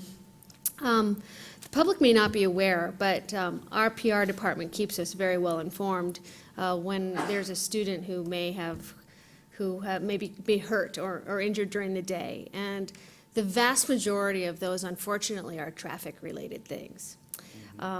And so I have always been a huge proponent of walk to school campaigns. And I think there's a great opportunity for our PTAs and our administration to really help communicate to our parent community that the greatest danger for their kids walking or biking to school is the people who are in their cars coming to school. And if we can minimize the number of cars that are clustered and so densely in that area, that's really in the best interest of everybody. And I wanted to commend some of our elementary schools. In particular, I've seen at Oakwood and I saw at Skyview very recently, some really out-of-the-box thinking about student drop-off. Students do not need to be dropped off at the front door. They can be dropped off a half a block away and walk the last little bit. It's good for them. And so I really commend those administrators and the people on those campuses who are working together to make those trips to school safer. Also, bike safety is something that I'm very concerned about. When I was a kid, we did bike rodeos and we saw lots of movies about bike safety. Certainly helmets is something that I would really encourage our schools to promote. But I think there's a lot of basic bicycle safety things that a lot of our kids these days don't know. They don't know to ride on the right. They don't know that they're another vehicle on the road. And I've come very close to, I'm almost coming head-on from a kid on the left side of the road turning into traffic. It's terrifying to me. And there again, I think that's a place where our parent organizations can help encourage our administration and get the word out about those kinds of safety things. Moving up into the high schools, we have students who drive. We also get notified, even when it's off school hours, when some of our older students are involved in car accidents.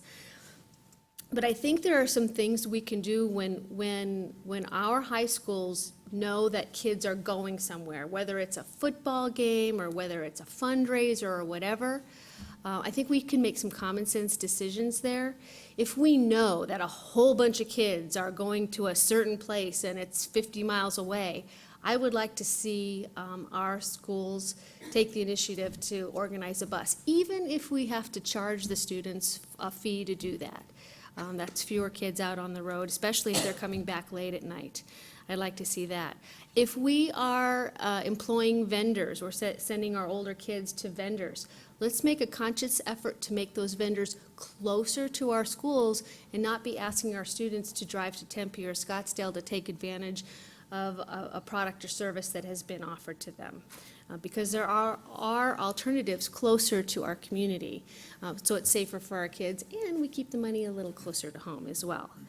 I wanted to, as far as, you mentioned teen dating, but I would like for every campus to have some place maybe where resources can be found, where kids who maybe don't want to approach an SRO or don't want to approach a teacher can go and find some information or a hotline number on teen dating violence or domestic violence or just crisis counseling or resources that are available to them, just some kind of bulletin board or something like that. And then finally, I wanted to commend our administrators, specifically you, Mr. Savoy, and Ms. Hobbs, who in the last few years, having young children in the school district, I've heard things. I've heard things about kids who are in trouble, who are having a hard time, and I've been able to call directly some administrators and asked for some intervention, and some big problems have been taken care of, so I'm really grateful for that. Quick comment, quick question.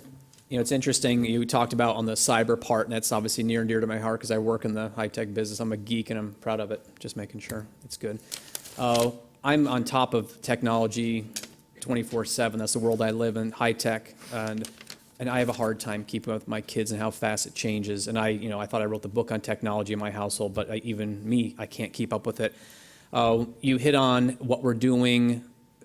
The environment's changed dramatically. I'm preaching the choir. I'm not telling you something that you don't know, but the environment has changed so dramatically because of technology that information is dispensed, good and bad, leads, tips. Kids know when things are going to happen before we know when things are going to happen. And just strongly encourage from someone in the tech business that it's happening faster than any of us can comprehend to be, continue, I don't say more diligent like you're not doing it, but putting a redoubling our efforts to be able to tap into the social media aspect of what the kids are doing. They see things so much differently than we were in school. Cameras, I talk to my kids, we're putting cameras in the school. So what? There's cameras at the mall. We take pictures of ourselves all day long. They don't care about cameras in their face, not in the bathrooms or whatever, but they don't care about cameras. Us as adults, we're like, well, we're not sure. They're used to it. They love being on camera. They feel more comfortable, that my kids do at least.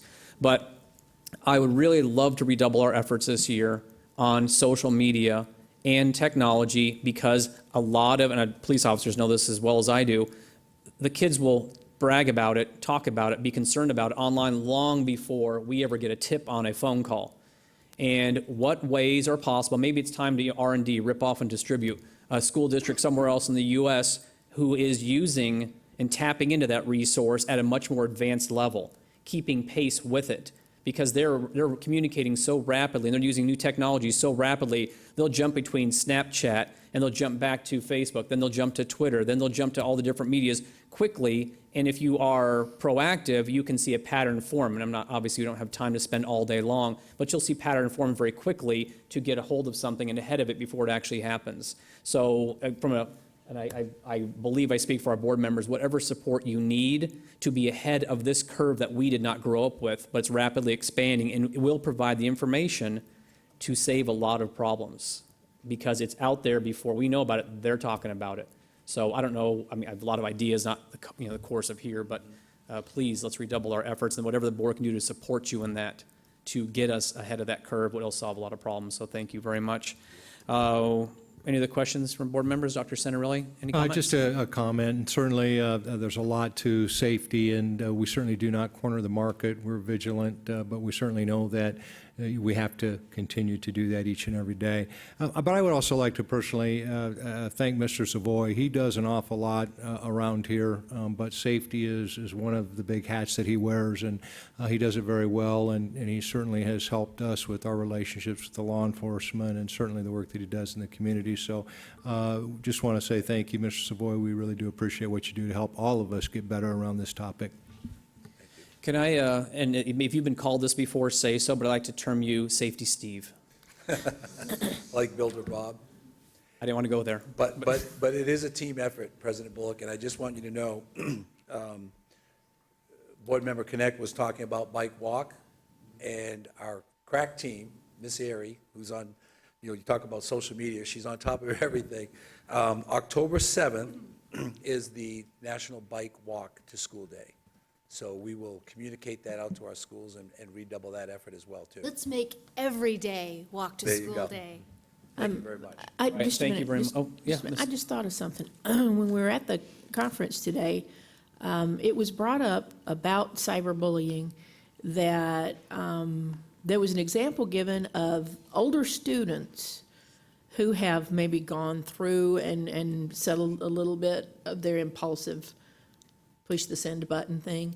Maybe they would take 1 week, and this is without the teachers, like looking over their shoulders, and they were mentoring the younger people on how their cyber image is, what kind of image they want to have online, and the things that they, and having perhaps like 17-year-olds mentor the younger, 14-year-old children and think about that. I think they're much more impressed by a 17-year-old than a 35-year-old. Yeah. So maybe that's something we could look at. I was impressed with that idea. Thank you. Good. Thank you very much, Mr. Savoy. You're good. Thank you. Before we move on to our next item, I know that our officers would love to stick around to learn about our coaching model, and we invite you. Ms. Connect just bought the raisins and peanut trail mix. I'm happy to pass that around. Most likely you will not stay. So if you don't mind before you leave, and Ms. Airy, if it's okay with you, I'd like the officers to come up here. We'll get out of the way. Can we take a picture and post that on our Facebook and Twitter to show recognition of you being here tonight? Would that be okay? And only if you want to. I have to get the trail mix first, because you steal the M&Ms.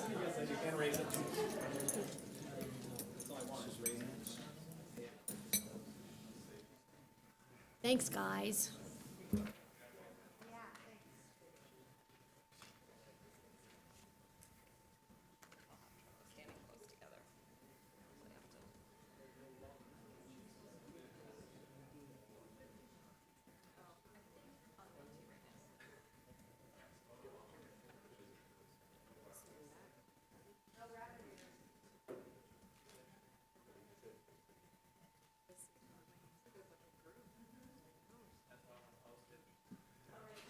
We already did.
All right, move on to the next item. Number 12 on the agenda is the process for review of instructional coaching model. Dr. Cruz, welcome. Mr. Bullock, Governing Board, Dr. Santarelli, kind of a hard act to follow. We'll take your picture at the end, too.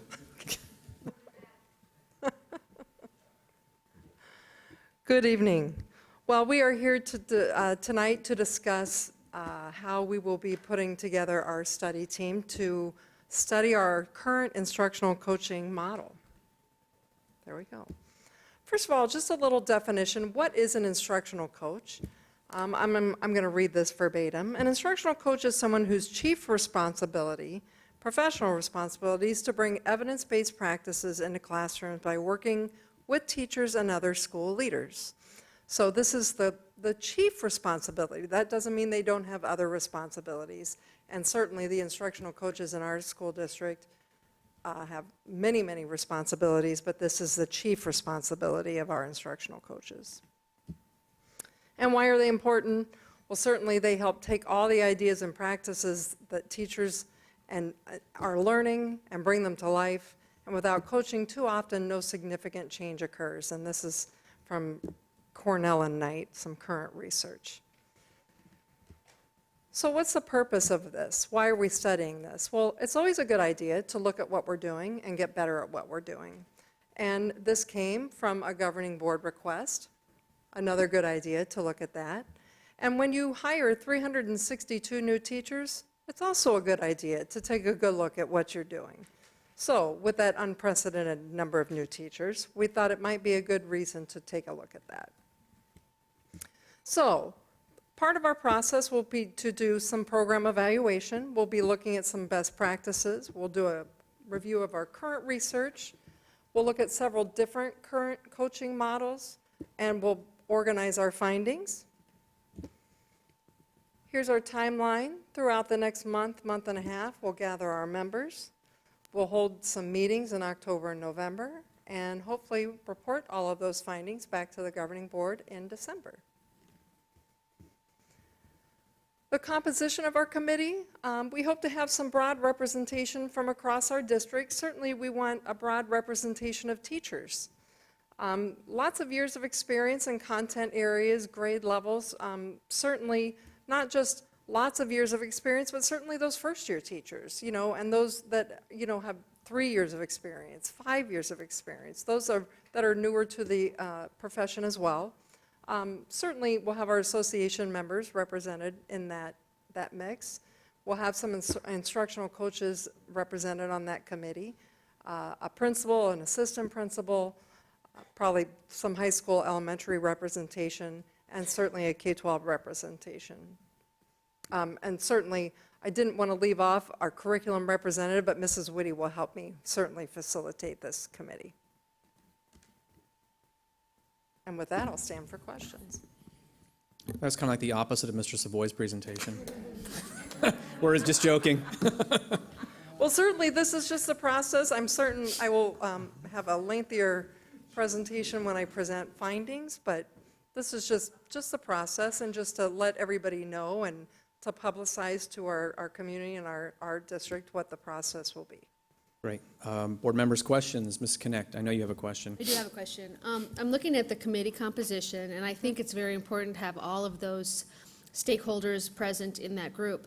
I wonder, though, if perhaps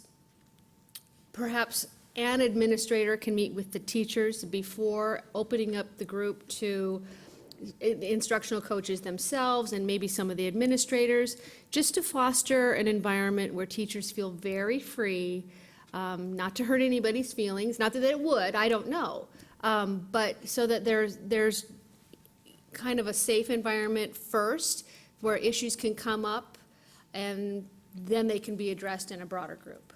And Mr. Bullock, Mrs. Connect, certainly I will tell you, as a facilitator of this group, part of my role is to set the norms of that group, and part of those norms is that we should feel free to bring anything to light. And that's really the goal when you study anything. Mm-hmm. Nothing's really off the table, so to speak. That's really how we do things in Peoria. Everything is pretty open and transparent. It's really the only way to study anything for real. So we will be setting those norms so that everybody should feel free and transparent to be able to do that. We'll make sure that the process is open and that we have the committee set up to be able to do that. Yeah, I have absolute faith that you will set up an environment that's intended to be that way. Sometimes, though, if there are some criticisms of the process in place, saying that to the people, in front of the people that are running the current model, teachers are inherently very nice people, and it's sometimes difficult to say that. So anything that we can do that's going to make that initial conversation, that kind of brainstorming thing, more comfortable for the people involved, I think it would be a good idea. Absolutely, and certainly, we would never just have a process where it would just be kind of an open dialogue for people to just say, okay, throw out all criticisms, but certainly a very structured way where perhaps they're brainstorming at their table and somebody is scribing in a very safe format where it's anonymous, et cetera, and we could gather that and collect all that and log that, et cetera. That might be just one example. All right. Board members, other questions, comments? Mrs. Doan? When you give the findings, will we be given, like, it says here, like, review of current research and the different coaching, will we get a copy of that stuff? Certainly, I can provide that as background, Mrs. Stone. Because, yeah, I really don't know all of Be that, and happy to. I'd be interested. Thank you. Absolutely. Question. We have instructional coaches, X number of them. Is there some number, some statistic, some variable that says for every, again, it's just, I'm not a teacher, every 100 teachers, there's one instructional coach? How do you determine how many? Is there a formula, or is it? I'm not sure there's a formula. I probably could find a formula for you somewhere. I can tell you we don't have enough. Okay. But No, that's currently, that's not any.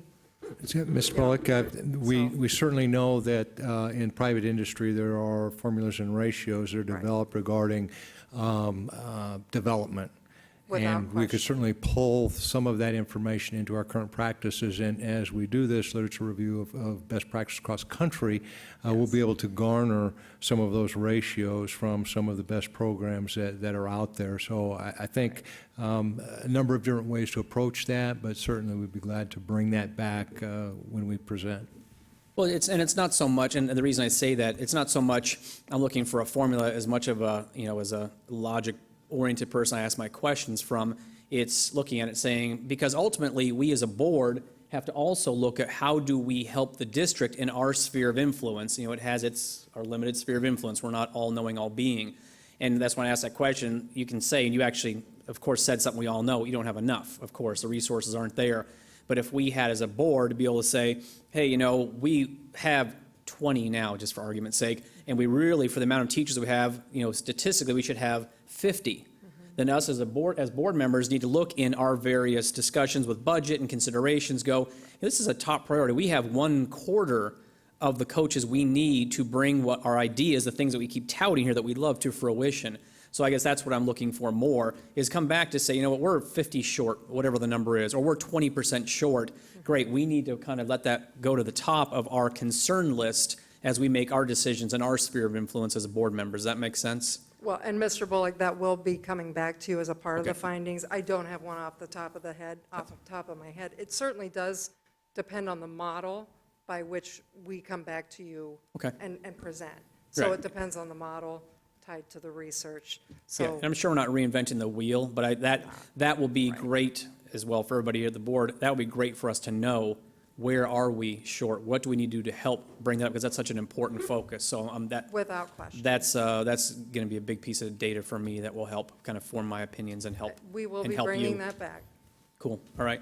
Ms. Bullock, we just wanted to comment, certainly, and this is to commend the board.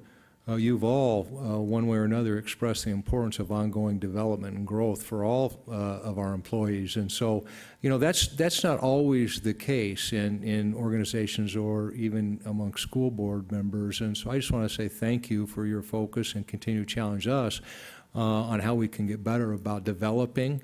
But we're not arguing about should we or shouldn't we. And that is something that I just want to say thank you, and that is not always the case in different arenas. We can discuss the best model and the most efficient model, but your commitment to our development is very much known and appreciated. Well, thank you for bringing that up. I can't see how anyone could disagree with that, but, stranger things have happened. If you don't, no matter how good you are, you still need professional development, so. Even when you're a board member.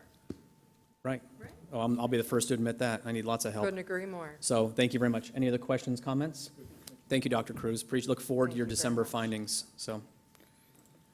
All right, next item on our agenda is number 13, first reading of proposed changes to the following governing board policy FCB, retirement of facilities, GBI staff participation in political activities, GCCG professional support staff voluntary transfer of accrued sick leave, GDQA support staff reduction in force, IKF graduation requirements, JFAB tuition admission of non-resident students. You know, we haven't had policy in a while. I'm glad you stacked them up. I missed them. Good evening, Welcome. President Bullock.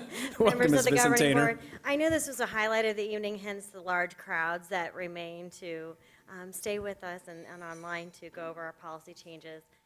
I thought I would kick off the evening with the first policy that I have listed in terms of uploaded, because the rest of the policies, this is a policy that we're bringing forward as administration, as opposed to the other policies that are coming forward with regards to the advisories that come out of ASBA, the Arizona School Boards Association, and their policy services. So this update is truly something that we identified as a change and wanted to move forward with, and we have sought feedback and have initial support from our employee associations just in terms of the overall process. So this policy, GCCG, is our professional support staff voluntary transfer of accrued sick leave. This is known as the sick leave bank. It is a voluntary benefit. And how this works is that employees can enroll at one time a year and state that they can give up one of their sick leave days, or a discretionary day as we have identified it on their payroll, and then they become part of the bank, so that if they ever need to use any of those days for a serious illness, once they've exhausted all of the available time that they currently have, they can still then start to withdraw hours from the bank.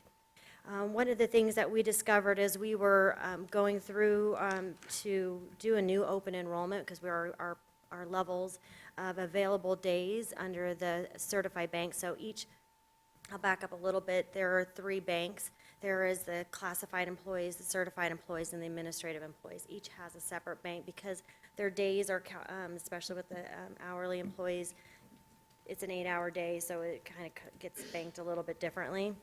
And so as a result, we're about to be faced with a open enrollment for our certified staff. We have fallen below 55 days, and so we have some requests we believe pending. So for us to be able to honor those requests, we are going to need to have another infusion of days into the bank. As we came to that realization, we realized that we had a policy that had not really necessarily been how we had operationalized this sick leave bank, at least in the last several years, from a appeals board standpoint. So one of the first things we wanted to do was to just clarify that they had to contribute a day, and then really set a hard total for when we would do a new open enrollment, so that if the bank's total days fell below 55 days, that we would, which is the maximum allowed that we would give out, then we would that would trigger a new enrollment. So that way we would always have the maximum available to give out to somebody in need. The governance piece is really our biggest operational change that we're recommending, in terms of there was a specific appeals board that was, or as they called it, a review board that was supposed to be set up to handle appeals regarding the sick leave bank. Fortunately, we haven't had an appeal in several years, so the review board, as I know it, we have not identified those individuals. That would have been a new process. So rather than creating a separate review board, we thought we would bring forward a recommendation to use our Employee Benefit Trust Board, which already has an employee representative and as well as community representatives to look at those appeals and those requests. So they are appointed by the governing board, so they have that oversight, and they also can hopefully be that objective piece of qualifications without creating any additional a review board to come together and look for those groups. The other change that we recommended was something that has come up over time as a result, unfortunately, of some tragedies in the district, that where we've had some employees that have used up their entire discretionary bank of time caring for a sick family member, only to come to what's maybe a critical point in that person's illness and not have the time available to take. And since the sick leave bank only applied for the personal illnesses of the person, even if they were enrolled, they wouldn't have been able to participate. We also realized that we have no other benefit that provides that coverage. Short-term disability coverage only goes for the employee's personal illness. And we used to have an interim disability policy, but that also only went for the employee's personal illness. So this would expand the use, possible use of the sick leave bank. We're hoping that it would be a positive approach, though, so that we can fill in a gap. And we certainly hope that employees wouldn't need it, but that's what the sick leave bank is for. So in the event that somebody needs it, it is there. So those are our changes that we have brought forward on this particular policy. I can stand for questions or comments on this for a second reading. Questions, board members? On your strike-throughs, the red strike-through is existing policy. You're striking, the blue is added, correct? Correct, yes, thank you. We actually have transitioned to, ASBA has what's called Policy Bridge. And so we haven't quite figured out how to bring the Policy Bridge piece into the governing board meeting process. But as we use the system, this is how they now mark it and track it. So this would be how you would see information coming forward. Oh, it just had some repetitions and like a typo there. First part there, more accumulated discretionary days is crossed out and day is put there in blue. So little typos like that, but I'm sure that'll be cleaned up. Well, what happens is we try to just write the word day, so that would, and the system on it crossed out the whole word day. So some of it's, I assume you're right, as it captures it, it would show it correctly. Okay. All right, thank you very much. Next policy. Second policy, this is the beginning of the advisory responsibilities from, or advisory recommendations from the Arizona School Boards Association. This particular policy is following a statutory change that requires a district to allow for someone, a charter school, to buy or lease property that becomes available. Questions? This really just follows up on legislation, so legislative change. All right, And thank this you. was, yeah, and this was 100% their language, and it's pulled exactly out of statute as it's written. So the next policy is GBI, staff participation in political activities. This also follows statute. This is just statutory language that has been plugged in. There are some additional changes later on that has references to the statute. If I scroll down, it'll be, yeah, so the new AGO, so the Attorney General's opinion and that reference there. So those are the two additions to this policy. Great. Okay, moving right along, thank you. GDQA is not actually statutorily changed, but it does reflect some flexibility that districts have asked for and that they have recognized it would be needed in the event of a reduction in force for classified staff. The two references that they're removing is, the first of all is that that you may have to do changes other than just once a year. So typically we set our staffing, and then in the past, if you were ever going to do a reduction in force, you always did it on effective the beginning of the next fiscal year. This removes the language that makes it an annual basis, gives the district and the board the opportunity to, if necessary, to review staffing more frequently and make adjustments as they deem necessary. Good. Makes us more potentially proactive if necessary. Okay, questions? No. Hopefully unnecessary, but. Well, of course. Next policy is JFAB, tuition admission of non-resident students. This is also statutory information regarding the students that are paying tuition if they are non-resident of the state and those particular conditions are met. Talks about them being enrolled in a year-round residential boarding academy or that a guardianship while they're enrolled at that academy. This doesn't have direct application necessarily to our district, but it is additions from the statutory language that goes along with this policy.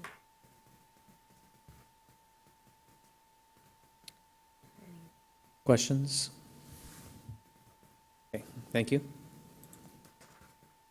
And last but not least, IKF graduation requirements. This is a combination of the update and the requirement of the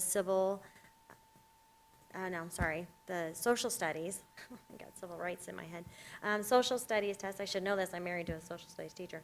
And the new test, as well as we realized that we had had some language in there from prior adjustments that needed to be cleaned up a little bit. So we added the references to the policy and then also removed the term integrated geometry, since that is not a class that is offered. We offer our class graduation requirements is just strictly geometry. And then the language down here talks about the competency requirements for graduation being that the test. And then further down, the language was added with regards to students who are special education and their ability related to the IEP and the ability to pass the test. It'd be interesting to see with cuts to our CTE programs, how that will affect policies, graduation requirements, graduation opportunities to be able to use some of those classes for graduation in the future. So stay tuned, unfortunately. Thank you. All right, thank you very much. Any questions? Great. Thank you very much for doing that. Look forward to seeing you back for reading 2 and voting. All right, move on to the next agenda item. We have report and discussion on local, state, and federal legislative issues and activities. Dr. Santarelli, do you have anything for us tonight? I do not. Nothing this evening, Mr. Bullitt. Oh, bummer. I know you're disappointed. No, I'd like it because you're plugged in. You and Mr. Hicks are like totally plugged in. All right, next one, request for agenda. They are so plugged in Here it comes. How plugged in are they? that they were presenters at the ASBA Law Conference yesterday, enlightening school boards from across the state about funding in the classroom. So thank you and congratulations. Make us Thank you very proud. much. Is it possible? Go ahead. And they did a wonderful job, too. Yes, they did. Is it possible Mr. Hicks gets so popular and famous in all those different committees and stuff that he no longer wants to deal with us? No. Okay, just checking. What? No, he's a home guy. We like him. All right, next, consideration and approval of the, you guys skipped by, I apologize. Did skip, I got click happy. Let us go back to previous. I really hate when I do that. Take meeting, there we go, we're now, okay, number 15, request for agenda items for future governing board meetings. Opportunity for us board members to put something on a future agenda or request a report. Anything this week? From the east, how about my west? I just wanted to follow up and thank administration for providing the 2 reports that I had requested. One was about heat-related policy, and you did note in that you were reviewing it. So if there are any developments from that review or any changes, I'd like to know about that. And as far as open enrollment, I'm willing to sit on that for a little while, but I would like to, and I don't know how, but at some point address that maybe before the end of this school year. Thank you, yes. So, thank you. Good, all right.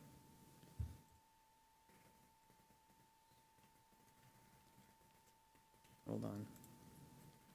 All right, number 16, consideration of approval of the consent agenda. Board members pulling any items this evening, modifications? Okay.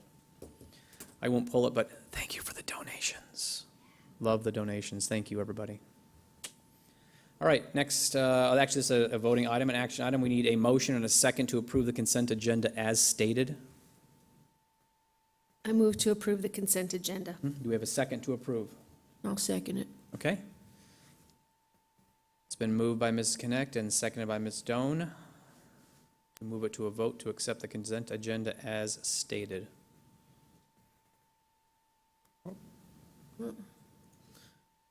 Whoa. There we go. All right, 5-0, wonderful.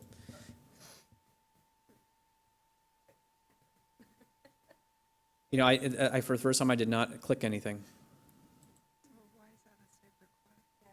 You may take us back to consideration of the, go back to the agenda.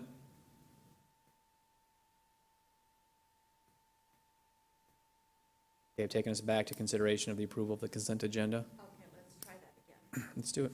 Version 2.0.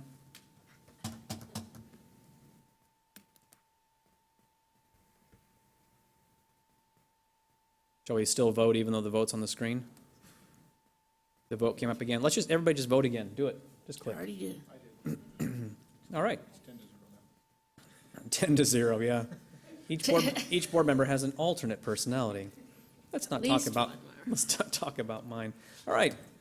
Next item, there we go. 25, Budget Facilities Planning Construction Report. If you could pull that real quick. Again, all these reports are available in the, on our website via the board packet. That is public information.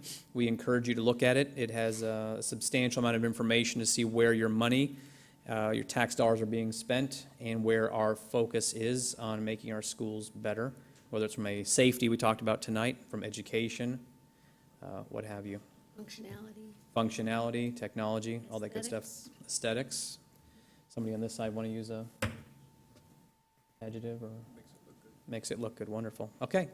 Thank you. Next item on the agenda, report on upcoming meetings and events. Okay, I'd like to direct everyone's attention to please make whatever you have going on September 23rd at 1:30 p.m. Cancel it because we have the Peoria Met Professional Academy Showcase. We'd love to invite everybody to. And also on October 9th, the Fall Patron Tour of Raymond S. Kellis and Sun Valley Elementary. If you can block those two off, you would be well served. We invite you and love to have you to learn more about those programs and those schools. And there's a Peoria United Parent Council meeting next Tuesday at 6 o'clock at Rio Vista, and the topic is AZ Merit. Is it? Well, yeah, the sign-in's at 6, the meeting's at 6:30.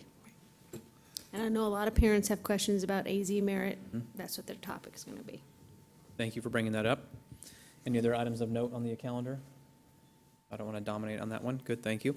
All right, next item is draft agenda for September 24th, regular board meeting. Subject to additions.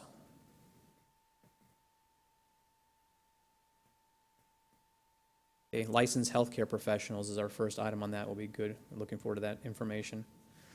All right, next item on the agenda is board member opportunity to readdress agenda items, a chance for us to go back in time and do our Control-Alt-Delete if we need to. Board members? Talk about the police officers. Yes, we can talk about the police officers, No, but you will not. done. Okay? We're all good. All right, and with great sadness, my friends, it is time for us to get to the last item on the agenda. It is a consideration of adjournment. Do we have a motion and a second to adjourn? I motion for adjournment. I'll second it. All right, moved by Mr. Jonigan, seconded by Ms. Doan. Please cast your votes. Sitting right here. Oh, yeah, I gotta vote. Awesome. Thank you very much, everybody. Have a safe night. Thank you for being here tonight.